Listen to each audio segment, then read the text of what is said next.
અત્યારે હાલ એક મહત્વપૂર્ણ સમાચાર સામે આવી રહ્યા છે તેની પર નજર કરીએ। છોટાઉદેપુરના સનાડા ગામે મકાન ધરાશાયી થયું હોવાના સમાચાર। મકાન ધરાશાયી થતા એકનું મોત થયું હોવાની જાણકારી સામે આવી રહી છે। સનાડા ગામે ભારે વરસાદ પડતા મકાન જે છે તે ધરાશાયી થયું હતું। મકાનની અંદર પતિ પત્ની સૂતા હતા અને તે જ સમયે આ ઘટના બની હતી ત્યારે એક વ્યક્તિનું મોત થયું હોવાની જાણકારી સામે આવી રહી છે।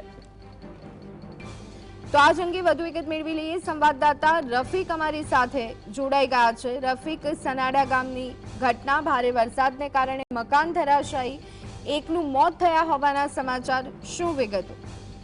આપને જણાવ્યું કે છોટાઉદેપુર જિલ્લાના આદિવાસી વિસ્તાર છે અને છેવાડાના જે ગામો છે, આ સનાડા ગામના પતિ પત્ની જે હતા તેઓ રાત્રે ઊંઘી રહ્યા હતા, પરંતુ વરસાદના કારણે કાચું મકાન ધરાશાયી થતા હાલ એક જે તૂટેલા પરિવારમાં ગફુરભાઈ અપસિંગભાઈ રાઠોડનું મોત થયું છે, જ્યારે તેઓની પત્નીનો બચાવ થયો છે। સાથે મહત્વની બાબત એ કે આદિવાસી વિસ્તારમાં કાચા મકાનો હોય છે અને તે વરસાદમાં ધરાશાયી થાય છે। આ ઘટના બનતા જે મૃતકને છોટાઉદેપુર ખાતે સિવિલ હોસ્પિટલમાં પીએમ માટે લાવવામાં આવ્યો છે।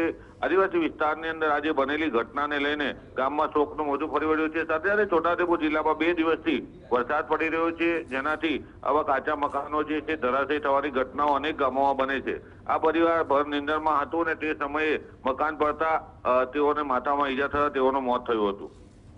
જી આભાર રફીક, સમગ્ર માહિતી આપવા બદલ।